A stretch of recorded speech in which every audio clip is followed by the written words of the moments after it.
दा बेखायनो बुंनांगौ जादों माखासे जानाखि गावस्रानानै थानाय टिउसनसो दङ आरोखि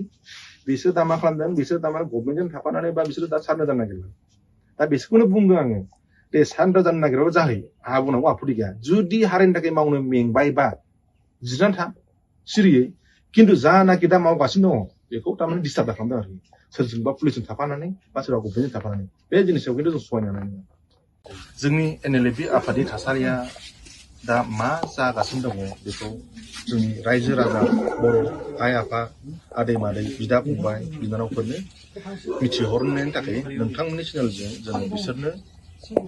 गुवारै मा जामारदों मा जामाराखै जोंनि दा NLFB आफादनि थासारिया आं बेखौ मोजाङै फोरमायहरनो सानदों सिगाङावनो जाहैबाय जोंखौ सरकार एबा पुलिस बिफाननि मानसिफ्रा गोबां गादबनायनि गेजेरजों जोंखौ नासयगासिनो दङ जेरै जोंनि NLFBनि आर्मि चिफ M बाथाखौ जेरै गाज्रि सरासनस्र खालामनानै दा हमनानै लांनानै NIA फानजारियाव दोनहैदों थिग बिदिनो दा जोंनि जानाखि थालांबावनाय केडेट्सफोर बा जोंनि दावहारु जोहोलावफोर बिसोरखौबो दा नासयगासिनो दङ सानफा एफा दा आङो M बाथा जोंनि NLFBनि आर्मि चिफनि केसखौ जानाखि बेखौ बिथांखौ हमना लांदोंमोन दा NIA साजा हैदों फानजारियाव दोनहैदों NIA फानजारियाव जेब्ला जाहाथे दोनहैदों बिनि केसा जाहैबाय 2014 नि केस बे केसा जाहैबाय गमनन्दा थाना बाक्सायाव होनाय केस बे बाक्सायाव बे समाव जोंनि आर्मि चिफ M बाथाया बे समाव NDB निमोन नाथाय जोङो दा NLFBनि आर्मि चिफ जानायखाय जोङो दा बेखौ बुंफिननांगौ जायो कि 2014 आवहाय जोंनि आर्मि चिफ दानि आर्मि चिफ M बाथाया बेयाव इनभल्भमेन्ट गैयामोन 2014 आव जानाय जाथायनि सिगांनो बिनि आखाया फारसे जनाय 2008 आव जनाय बिनि आखाया दा 2014 आवसो घटना जादों बियो दा 2014 आव जुदि घटना जानायाव आखाइ मोनसे गैयिया बोरै सिलायावनो बोरै बम्ब गारनो बेथ' मालाबाबो जानो हाया दा जोंनि जानाखि NIA नि जानाखि जाज दङ बेबो बुंदों कि नोंथाङा जुदि हेन्डिकेप मारबा जुदि नोंनि आखाया 2014 नि सिगां जुदि जमारदोंबा बेनि प्रमानफोर दं नामा होननायलाय जोङो जानाखि बे सवागार हस्पिटालाव जानाखि बे ट्रिटमेन्ट लादोंमोन बै समाव आरो सिभिल हस्पिटालाव जा लादोंमोन जों पाटनायाव जानाखि लादोंमोन बेनि डकुमेन्ट्सखौ जोङो हरजोब्बाय दा खोथाया जाहैबाय जानाखि जाथाय दा बेखौ आं बुंनो थाङोदि सिगांहाय आंखौ बुंदोंमोन कि जानाखि बिटिआर एग्रिमेन्टनि सिगां पिस एकर्डनि सिगां जाथाय जानाय बा कनभिक्ट जानाय जेलाव थाहैनायफोर बिसोरखौ बख'नो थाखाय टाइम लागोन होनदों दे कनभिक्ट जानायखाय बिटिआर एग्रिमेन्टनि सिगांनि कनभिक्ट जानायखाय टाइम लाबायानो गगोन गनाया खिन्थु दा खोथाया बेसोदि बिटिआर एग्रिमेन्ट बा पिस एकर्ड जाखांनायनि उनावबो जुदि जा बेबायदि पुराना केसाव लांनानै आरो NIA नि फानजारियाव जुदि दोनहैफिनोबा बे सोंलुखौ आङो जाय बिथांमोना कलमजों सिगनेचार होबोदोंमोन एग्रिमेन्ट खालामदोंमोन दा बे बिथांमोननाव आङो सोंनो लुबैयो बोरै जानो हाफिनखो जानो हागौ बिथांमोना जुदि नायोबा आङो रावनिबो पार्सनेल एगेन्स्टबो बुंनो थाङा नाथाय हारिनि सात्रआव आइ आफा बिमा बिफा आदा बाजै बिदा फंबाय बिसोरनि सात्रआव लानानै नोंथांमोनखौ आं दा बे जिनिसखौ सोंफिननांगौ जादों कि पिस एकर्डनि उनावबो कनभिक्ट जायै मानसिखौ दा NIA नि फानजारियाव हरफिननायनि खारना मा आंल' मिथिनो लुबैया आङो NLFB आफादनि आफादगिरि जानानै आंथ' बेखौ मिथिनो लुबैखागोन प्लास नोंसोरखौहाय दा रायजो राजाफ्राबो बे जिनिसखौनो मिथिनो लुबैदों कि बे पिस एकर्डनि उनावबो मानो दा NIA नि फानजारियाव पुराना जाथायनि सायाव बिजिरनानै मानो सोहैफिननो मोनखो दा आं बुंनाय बायदि बे जाहैबाय माबानि मा होनलायो M बाथानि थांबाय दा दाखालि साननै सानथामनिफ्राय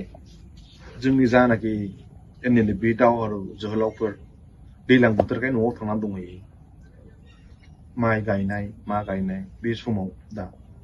बेबायदि समावबो पुलिस आउटपस्टनिफ्राय फन खालामो कि नोंथाङा NLFB नंगौना नङा नोंथांनि थाखाय भेरिफिकेसन फैदों नोंथाङा थानाव फैनांगौ बायदिसिना प्रेसार होगासिनो दङ कि नोंथांमोना भेरिफिकेसन खालामबाय होननानै नाथाय आं बुंनो थाङो जोंखौ भेरिफिकेसन खालामनो थाखाय लिंहरनाङा जोंनि जानाखि डाटाफोर दङ बा लिस्टफोर दङ जों अलरेडि एसपिनो हरजोबखाबाय साफा साफा लेंहरनानै भेरिफिकेसन खालामनांगौ दरखार गैया नांगौबा आङो पुलिस बिफानखौ आं खावलायो एसपिखौबो खावलायगोन आइजिपि बिटिसिखौ खावलायगोन जुदि जोंनि रायलायनाया सल्भ जायोबा बा जोंनि डिमान्ड्सफ्राखौ जों नेगोसिएट खालामोबा जों फुल डिटेल्स डाटाखौ जों हरगोन नांगौबा साफा साफा केमावनो भेरिफिकेसन खालामफैदों बिसोरनाव जों दा नांथ'वा मानो होनबा दा मुहुर्त समाव जोंनि आर्मि सिटखौनो दा एनआइएनि फानजारियाव दोनहैदों बिसोरो दा होनबा जोङो माबे खोथाखौ लानानै जोङो भेरिफिकेसन खालामनो दा जोङो आं बेखौ क्लियार काट बुङो जोंनि जानाखि केसेसफोर दङ जोङो बिसिनि डाटाफोरखौबो जों डिसक्लसबो खालामा जानाखि दङ बे थागोन आरो खोनानो मोनदों दा जोंना बे बक बिथांमोननि ग्रुपआ दा बिसोरो माखासे लिस्ट होदोंमोन कि गासिबो बे मास मोनसे मोननैनि गेजेराव सानद जानोसै होननानैहाय दा जानो हागौ बिसोरनिया भेरिफिकेसननि थाखाय बिसोरखौ लिंहर आहा आपत्ति गैया सानद जाथों आहा आपत्ति गैया नाथाय जोंनि जानाखि बिसोरजों थाङा हसे थालांदों केसेसफोर बिसोरखौ थारमाने लिंहरनांगौ दरखारबो गैया दा खोनानो मोननाय बायदिब्ला बिथांमोना पुलिसफोरजों आरो गभर्नमेन्टजों एसे थासाव थानानैहाय जोंनि जानाखि दा न'आव थाहैनाय सेंग्राफोर बिसोरखौ एसे थारमाने मोजां मेगनजों नाया गाज्रि मेगनजों नायदों होननानै जोंनि जानाखि केसेसफोर दङ बिसोर बुंफैदों आरो खोनादोंबो नुदोंबो प्रुफबो दङाखै माखासे जिनिसाव दा बेखायनो आङो खावलायो बे बिटिसि गभर्नमेन्ट आरो आसाम पुलिसखौ बे जोंनि थांखिया गभर्नमेन्टनिफ्राय रिहेबिलिटेसन लानाय नङा जोंना थांखि दङ आफाद हिसाबै बे थांखि सहैयागौ माने जोङो भेरिफिकेसन खालामनाङा जोङो गभर्नमेन्टनिफ्राय रिहेबिलिटेसन होनायखौबो जों नाङा सिगां जों सावरायग्रोगोन बिनि उनाव जुदि जोंनि थांखियाव सौहैयोबा जोङो मा लानांगौ मा लानाङा जों मा मोननांगौ मा मोननाङा बिथांमोना होदों खिन्थु दा नंथ'वा बे मुहुर्त समाव मोनथ'वा जेब्लानासिम जोंनि आर्मि चिफ एम बाथाखौहाय जेरै लांदों बिसोरो केमाव दोनफैफिनागौ माने जों बेहाय जोंखौ भेरिफिकेसन खालामनांगौ दरखारबो गैया आरो जों हराबो आरो माबाया जाहैबाय जोंनि आफादनिफ्राय जाय बिथांमोनहा थाखा फैसानि लबियाव थांदों बा ओंखारलांखाबाय बिसोर बिथांमोना दा बावैसोनो सारेन्डार जासिगोन होननानै खोनादों दा बिसोरनि सापर्टआवनो पुलिसफ्रा दा जानाखि जोंनि दा थालांबावनाय जों सारेन्डार जाया होननानै थानाय मानसिफोरखौ थारमाने बिसोरो एसे माबा खालामदों आरोखि माने प्रेसार होगासिनो दं आरोखि फै माबा मोनसे खालामनो हागोन होननानै दा बिथांमोननिया जानाखि बक'नि ग्रुप नाय बिथांमोना दि बिन्दासनो ओरैजाय बक'नि न'आव सेंग्राफोर दोनो बिसोरखौ पुलिसफ्रा जेबो खालामहैया गभर्नमेन्टआबो जेबो बुङा ओरै चिरां क'क्राझाराव ओरै माबा दङ मा होनोमोनलायो लिडारफ्रा दान्दा दं राखाव दं दुलाराय दङ उदालगुरियाव लिडारा दङ बक' दा बक'जों सेंग्राफोर थायो बिसोरजों फैसा खांनानै जायो बेखौ गभर्नमेन्टआ जेबो होना पुलिसफ्राबो जेबो होना केम गैया बिसोरना दा ओरै क'क्राझारावहाय चिरां क'क्राझाराव दान्दा दङ राखाव दङ दुलाराय दङ आरो बिसोरो दा ओरै उदालगुरियाव केम्प दङ बिसोरना बक'नि न'आव जेनेबा दे सानै साथाम सेंग्राखौ दोननो हायो आपत्ति गैया दा क'क्राझार चिराङाव जोंनि सेंग्राया जुदि न'आव थायोबा सोरबा बिबथिनि न'आव थायोबा अब्ला दाय जायो पुलिसफ्रा नाथाय आं मिथिनाय मथेब्ला बा जोंनि इनफरमेसन मथेबा जोंनि रिपर्ट लानाय मथेबा चिराङावहाय आमटेका बाजार मोनैनि सिगां केम्प दङ सेलेखा बा गोबोरखि बाजाराव केम्प दङ बिसिना आरो दादगारियाव मोनथाम केम्प दङ फिसा फिसा बेहाय सेंग्राफोर थायो बेबो सेंग्राफ्रा एनएलएफबि नङा सासे सानै एनएलएफबि दङ बिदिनो माखासे मा होनबाय सोरबा बिजनेस मावनानै जायोमोन सोरबा दाउ अमा सिथारनानै जायोमोन दा बेफोरनो थारमाने थांनानैहाय ज' थायो आरोखि ओमफ्राय बेयावनो सिटुवेसना मा जायो इनभाइरनमेन्टआ एसे गुबुंले जायो दा क'क्राझाराव दङ जारागुरियाव दालां खाथियावहाय केम्प दङ मोनसे आरो थिपकायाव दङ केम्प मोनसे होनबा बे पुलिस प्रसासन जानाखि क'क्राझार आरो चिरांनि बिसोरनियावबा बिसोरो जेबो खालामनो कि बिसोरखौबा थानो होयो नामा आंना सोंनाया बिसोर नांगौबा आं खावलायो पुलिस प्रशासन बा गभर्नमेन्टखौहाय बिसोरखौ जानाखि बिसोरजों थाखा फैसा ल'बो थांखाबाय नालाय बिसोर सान्दा जानो होननासो थांखादों दा आङो माखासे केरेसफोरखौ सोंहरफिनदोंमोन कि नोंसोरनि थांखिया मा नोंसोरदि थांबाय दे एनएलएफनि थांखियाथ' बे नङामोन दा थांखिया मा होननानै सोङोबा जोंना माबासो एक्सन ग्रुपनो सोरबा बिजनेस मावनो हाया गावसोरनो फैसा होलाङोबा डाइरेक्ट लाखिबाय 70,000 80,000 जुरिमाना फोनांबाय फैसाखौ लाबाय बहा हरो मिथिया जागासिनो दङ कुसुगावनि जायला होननाय सासे सेंग्रा दङ जायला होननाय कुसुगावनि बे गथ'आ दा मा खालामो ना थांखि दङ ना मा दङ जाय सोरबाफोर बिजनेस खालामनायावहाय माबा मोनसे गावसोर बिनो मोनाबानो माबा खालामो मा होनलायो अभारटेक खालामनानैहाय बा दुमखि होनानै फैसा दाबियो प्रुफानो दङ नांगौबा नांगौ समावबा आं लाना फैगोन बे गथ'आ दा सिखाव मानसिखामोन बे गथ'आ अब्लाबो आफादाव फैनानै मोजां जागोन खोमा साननानै लाबोदों दा एखे खामानिखौ मावफिनदों दा पुलिसफोरा मानो हमाखै बेखौ जोंनि मानसिफोर जानाखि न'आव थाहैनाय बेखौल'सो डिस्टार्ब खालामगासिनो दङ दा जुदि जानाखि बिसिनि केम्प दङ आमथेखायानो जा गोबोरखियानो जा दादगारियानो जा चिराङाव आरो क'क्राझाराव जारागुरियानो जा टिपकियानो जा थांना नायहै पुलिसफोरखौ आं थुनहरो थांना नायथां बिथांमोना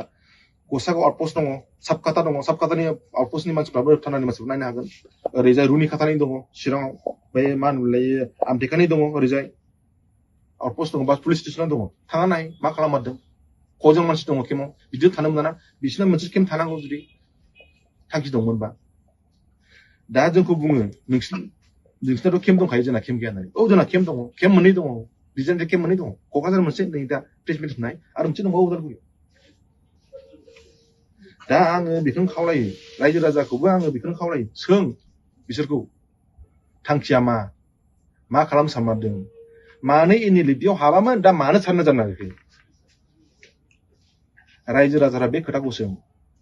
मानो एनएलए बेयाव हाबामोन मानो एनएलएखौ दायामोन दा नोंसोरो मानो गावनानैहाय नोंसोर दा मानो सानना जानो नागिरखो थांखिया मामोन फैसा थाखानि जुदि माबा मोनबा मानो आफादाव हाबनांगौ बिजनेस मावना जाबानो जायोमोन ना दा मा खालामखो आफादनिफ्राय गावनानै गावबाय होनना लानानै फैसा थाखा खांनानै जायो बहा हरो फैसाखौलाय केम्पबोथ' गैया बिसिना मेनटेन खालामनो केसबोथ' गैया बिसिनावहाय जानाखि अरिजिनेल स्टुडेन्ट 20 बा 30 जननि बारा जाया ओरैनो नाम हरफादों दहाय इनफरमेसन मोननाय मथेबा जोंना एसपि स्पेसियेल ब्रान्सनि लाथुगा बुंहरदोंनो 80 जननि भेरिफिकेसन फैदोंमोन 80 जननि भेरिफिकेसना मालाबा फैया बिसोरसो लिरना हरदोंखि जोंनाव 80 जन केन्डिडेटसफोर दं होननानै दा बिदि नङा जानाखि सान्दा जानो गोसो दङ गावबा गाव ज' थाना मोनसे थानाव थाहैथों बिसोरो सान्दा जाहैथों आंहा बेखौ जेबो बुंनांगौ गैया खिन्थु दा मुहुर्त समाव जों गभर्नमेन्टजोंबो रायलाया रावजोंबो सावराया जेब्ला जों आर्मिसो फैया मानो होनबा जोंनि थांखिया बिदि नङा जोङो आफादखौ दानानै आलाय सिलाय खालामनो मालाबा हाया नांगौबा सासे सानैया थालांथों अब्लाबो आफादखौ जों लाखियो खिन्थु जों आफादखौ बेबायदिनो लामा ससेनिफ्राय बिना थांखियाव सौहैया हसेया जों फोजोबनो सानो आं खावलायो पुलिस बिफानफोरखौबो आरो गभर्नमेन्ट अफ बिटिसिखौबो जानाखि दा रुलिंसआव दङ जोंखौहाय सासे आर्मिखौ जुदि जेलाव हरबाय हानाय लोगो लोगो एनएलपि आफादा जुगोन बे साननाया बिराद गोरोन्थि जोङो रोंखा राखा बुजिखासो हाथियार दैदों आफादखौ बेबायदि फैसा थाइसे थाइनै मोनबानो माबानो नांगौबा जेराव लांथों दोनहैथों जोंखौबो जोंहा जेबो बुंनांगौ गैया खिन्थु जों थांखियाव सिथाबनानै थागोन दंखायो जोंना केम्प गैया होननानै औ जोंना केम्प दङ केम्प मोननै दङ डिजाइननि केम्प मोननै दङ क'क्राझार मोनसे नै दा प्लेसमेन्ट होनाय आरो मोनसे दंबावो उदालगुरि दा आङो बेखौनो खावलायो रायजो राजाखौबो आङो बेखौनो खावलायो सों बिसोरखौ थांखिया मा खालाम सानमारदों मानो एनएलए बेयाव हाबामोन दा मानो सानना जानो नागिरखो रायजो राजाफ्रा बे खोथाखौ सों मानो एनएलए बेयाव हाबामोन मानो एनएलएखौ दायामोन दा नोंसोरो मानो गावनानैहाय नोंसोर दा मानो सानना जानो नागिरखो थांखिया मामोन फैसा थाखानि जुदि माबा मोनबा मानो आफादाव हाबनांगौ बिजनेस मावना जाबानो जायोमोन ना दा मा खालामखो आफादनिफ्राय गावनानै गावबाय होनना लानानै फैसा थाखा खांनानै जायो बहा हरो फैसाखौलाय केम्पबोथ' गैया बिसिना मेनटेन खालामनो केसबोथ' गैया बिसिनावहाय जानाखि अरिजिनेल स्टुडेन्ट 20 जन बा 30 जननि बारा जाया ओरैनो नाम हरफादों दहाय इनफरमेसन मोननाय मथेबा जोंना एसपि स्पेसियेल ब्रान्सनि लाथुगा बुंहरदोंनो 80 जननि भेरिफिकेसन फैदोंमोन 80 जननि भेरिफिकेसना मालाबा फैया बिसोरसो लिरना हरदोंखि जोंनाव 80 जन केन्डिडेटसफोर दं होननानै दा बिदि नङा जानाखि सान्दा जानो गोसो दङ गावबा गाव ज' थाना मोनसे थानाव थाहैथों बिसोरो सान्दा जाहैथों आंहा बेखौ जेबो बुंनांगौ गैया खिन्थु दा मुहुर्त समाव जों गभर्नमेन्टजोंबो रायलाया रावजोंबो सावराया जेब्ला जों आर्मिसो फैया मानो होनबा जोंनि थांखिया बिदि नङा जोङो आफादखौ दानानै आलाय सिलाय खालामनो मालाबा हाया नांगौबा सासे सानैया थालांथों अब्लाबो आफादखौ जों लाखियो खिन्थु जों आफादखौ बेबायदिनो लामा ससेनिफ्राय बिना थांखियाव सौहैयावसैया जों फोजोबनो सानो आं खावलायो पुलिस बिफानफोरखौबो आरो गभर्नमेन्ट अफ बिटिसिखौबो जानाखि दा रुलिंसआव दङ जोंखौहाय सासे आर्मि चिफखौ जुदि जेलाव हरबाय हाबायनो हानाय लोगो लोगो एनएलपि आफादा जुगोन बे साननाया बिराद गोरोन्थि जोङो रोंखा राखा बुजिखासो हाथियार दैदों आफादखौ बेबायदि फैसा थाइसे थाइनै मोनबानो माबानो नांगौबा जेलाव लांखो दोनहैथों जोंखौबो जोंहा जेबो बुंनांगौ गैया खिन्थु जों थांखियाव सिथाबनानै थागोन आरो जाय केडेट्सफ्रा बा जाय मानसिफ्रा दा सारना जानो नागिरदों थां बेयाव आपत्ति गैया जुदि थांखियाव सौहैनो सिगां मेंबायबा आरो जुदि हारिनि थाखाय जुदि मावनाय जुदि मेंबायबा आराम जिरायथों थाथों खिन्थु जोंखौ दानसयथों जों नासयजानायखौ बायो जुदि मेंबायबा आराम जिरायथों सारना जाहैथों गभर्नमेन्टनिफ्राय जा मोननांगौ लाथों बेखौ जेबो बुंनांगौ गैयाबो आं मेगन बसाया खिन्थु जोंखौ दानसयथों पुलिसजों लोगो लानानै बा गभर्नमेन्टजों लोगो लानानै जोंखौ हेरेसमेन्ट खालामो आं बेखौ खावलायो दा जिखि जाया जोंनि जानाखि दा दावहारु जोहोलावफोर दङ एनएलएफबिनि बिथांमोना जायफोरा न'आव थानानै दंहैयो नोंसोरखौ आङो खावलायो जुदि पुलिस बिफाननिफ्राय आउटपस्टनिफ्राय जुदि फन खालामोबा डाइरेक्ट बुं आं एनएलएफबि नंगौ नालाय नोंखौ खोन्थानानै ला खिन्थु भेरिफिकेसन जुदि लिंहरबा बुं मानि थाखाय सों अधिकार लाना सों हारिनि थाखाय मावनो ओंखारदोंबा सों कि मानि थाखाय लिंहरदों मानि भेरिफिकेसन जोंथ' गभर्नमेन्टनि रिहेबिलिटेसन नांगौ होननानै जों दावहा नाङाखैना जोंना स्पेसिफिक इस्युस दङ बर' हारिनि थाखाय इस्युस दङ जों बेखौसो नाजागासिनो दं दा लाबोफिननो दा आङो खावलायो रायजो राजा बिथांमोनखौबो कि जानाखि जोंनि दा थासारि जोंजों एसे सापर्ट खालामफा दा जोङो माखासे जिनिसफोरखौ मावनो हायाखै जानो हागौ नाथाय सानसे समाव जोंनाबो मोजां टाइम फैगोन जोंबो मावगोन बे समाव आं खावलायो रायजो राजाफोरखौबो आइ आफा आदै मादै गासैबो बर' हारिनि दैदेनगिरिफोरखौबो जोंखौ दानासय जोंनि लामाजों जोंखौ थाबायनो हो नोंसोरबो नोंसोरनि लामाजों थाबाय जोंबो जोंनि लामाजों थाबाय थांखियाथ' मोनसेयानो ना बड'लेण्डआनो ना दा बे जिनिसखौहाय नोंसोर हाया जों नाजालायबाय जों नाजानायखौ हाया नोंसोरबो नाजाफिनगोन जों खौसेथिजों जुदि ज' थाङोबा जों मोनहैगोन बड'लेण्डखौ मानो मोना जागोन मोनहैगोन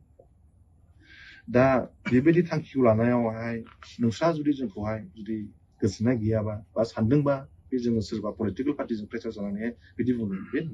जों सोरबा इउपिपिखौबो सिनाया जों सोरबा बिपिखौबो सिनाया जा पलिटिक्स होनायजों जोंहा सोमोन्दोआ गैया जोंनि लामाजों जों थाबायगोन आरो जोंखौ दानासय जोंखौ डिस्टार्बबो दाहो बुंनानै हो गभर्नमेन्टनिफ्राय कि पुलिस प्रशासनफ्राबो जोंखौ बिदि दा खालामदों मानो होनबा दा जोंनि आर्मि चिफआ जेलावसो दङ एनआइनि फानजारियाव दङ सोर सासेया मा सानगोन बे समाव आंबो बुंस्लाबनो हानाय नङा गोजोन्थों नोंथांमोननि बार्निं हिसाबैनो सासे सिस्टाराव थानाय आर्मि चिफखौ एनआइएनि फानजारियाव जोबथुमनानै दोनहैदों बिथांखौ उदां खालामनायनि मा राहा दं एनआइएनि केसखौथ' जायनाखि बिथांमोना एनआइएनि बारै मिथियो बिसोर मोजाङै मिथिगोन कि एनआइएआव फानजारियाव हाबनाय लोगो लोगो गफिननो बिराद खस्थ' दा बेखायनो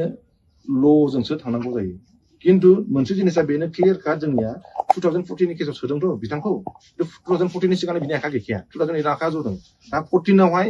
घटना जादों दा 14आव घटना जानाय लोगो लोगो बे इनभल्भमेन्टआ गैया आखाइ मोनसेजों बोरै बम गारनो बोरै ग्रेनेडखौ गारनो बेबो आखिसो बोरै सिलाइ गावनो बियो बोरै एकेखौ गावनो बियो बोरै एमसिसिखौ गावनो बियो आखाइ मोनसेजोंथ' गावनो हाया बेबो आखिजोंसो दा बेबायदि खेथ्रआव थारमाने माखासे एभिडेन्सनि थ्रुयै बे थाब बेल मोनगोन आरोखि जों नाजागासिनो दङ ओमफ्राय दिनै नोंथांमोननि गेजेरावबो मोननै टिमाव गावदों दा बिनि गेजेराव नोंथांमोनहा बै समनि बायदि सरकारजों थाफानानै खायसे आफादा बबेबा मोनसे आफादखौ नायनो हालायै थासारिया सोमजिगोन सोमजिनाय माने दाथ' बिदियानो फैदोंआनिफ्राय दा बेखायनो बुंनांगौ जादों माखासे जानाखि गावस्रानानै थानाय बिसन ट्रिसनसो दङ आरोखि बिसोर दा मा खालामदों बिसोर दा गभर्नमेन्टजों थाफानानै बा बिसोरो दा सारना जानो नागिरबाय दा बिसोरखौनो बुंदों आङो दे सारना जानो नागिरबाबो जाहैयो आंहा बुंनांगौ आपत्ति गैया जुदि हारिनि थाखाय मावनो मेंबायबा जिरायनानै था सिरियै खिन्थु जानाखि दा मावगासिनो दङ बेखौ थारमाने डिस्टार्ब खालामदों आरोखि सोरजोंबा पुलिसजों थाफानानै बा सोरबा गभर्नमेन्टजों थाफानानै बे जिनिसआव खिन्थु जों सहायनो हानाय नङा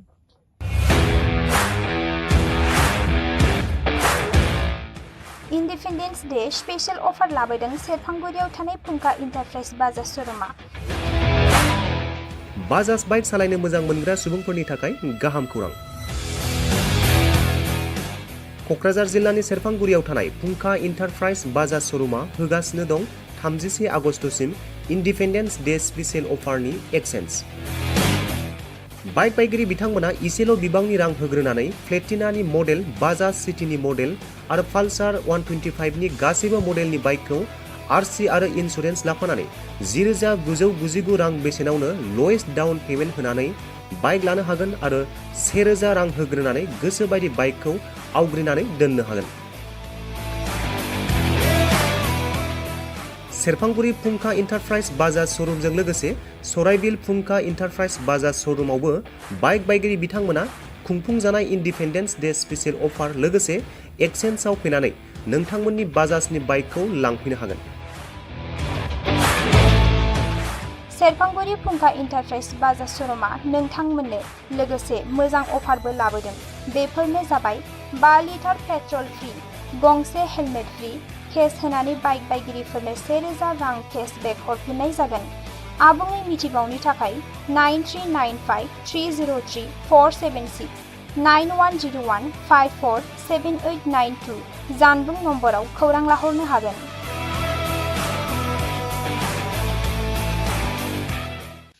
सोमजिना